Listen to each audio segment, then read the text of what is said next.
TSA officers, what's the craziest thing you've seen someone try to get through airport security? One day I had a Chinese guy come through while I was operating the X-ray and I saw his bag had a metal thermos full of liquid. If I had known what was inside, I would have gotten as far away as I could. I ended up checking the bag and telling him, either pour it out, drink it or turf it, you can't bring it through. Being at the international terminal, and Chinese tourists being our most common visitors by a long shot, it's often that there is a language barrier. I was fortunate enough that this wasn't the case with this passenger. He said, in a very heavy Chinese accent, "Oh okay, I'll pour it out." I pointed out the sink to him and he left and came back. This dude came back, bottle still full of liquid. I said to him, "Sir, I told you to empty the bottle, why is it still full?" "I can't open it, the lid is stuck." I tried opening it myself, no chance it was opening. It was like one of those lids that you can use as a cup. I told him, well if you can't open it, you can't take it. So I threw it away. We rotate positions every 20 minutes to avoid fatigue, so I was on to the next position before the guy had the chance to argue with me. 15 minutes later, the dude is still hanging around asking for his thermos. I got one of our floaters, which is a guard who covers people when they need to be replaced for whatever reason, to cover me, and approached the dude. I gave him a firm direction to leave and forget the idea of getting the bottle back.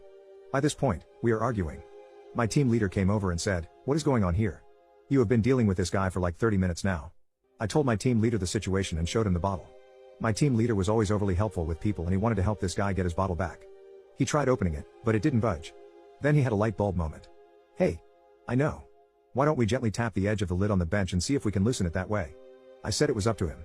What's the worst that could happen, right? So the team leader gently taps the bottle on the edge of the bench, when all of a sudden there was this loud bang noise.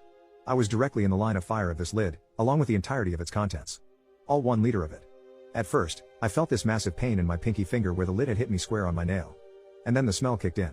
The stuff that was inside this bottle had covered me from head to toe.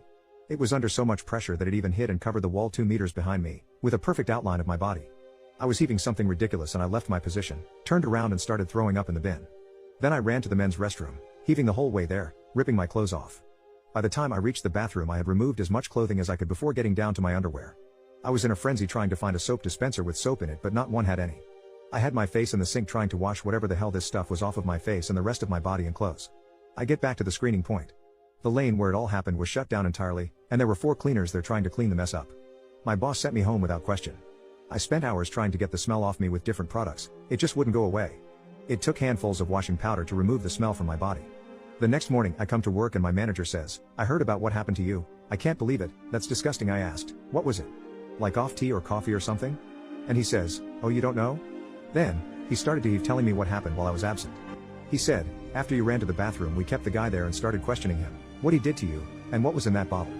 He told us he vomited in it. The guy had vomited into his thermos on his flight in. That wasn't even the craziest part. He flew in 6 weeks before, so the vomit was 6 weeks old. He forgot the bottle in his bag which had obviously started to ferment or some shit. Which ended up covering me head to toe.